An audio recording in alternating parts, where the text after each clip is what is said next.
Dugang kurso ang gitanyag sa City College of Cagayan de Oro alang niadtong buot makatapos sa ilang pagtuon nga libre og dekalidad nga edukasyon.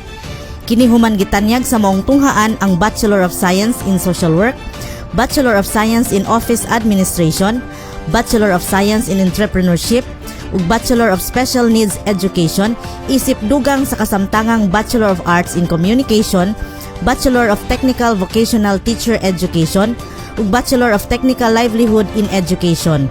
Nasayran nga natapos na ang City College admission test sa milabayng semana ug ang resulta niini ipagula karong Mayo 30 ug ang enrollment magsugod karong Hunyo 16, 2025.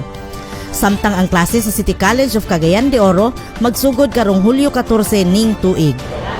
Natukod ang City College aron paghatag og libre ug dekalidad nga edukasyon sa tanan, ilabi na ni atong naglisod makatungha ug makalampo sa ilang pagtuon. Abigail Malalis, alang sa City Hall Updates.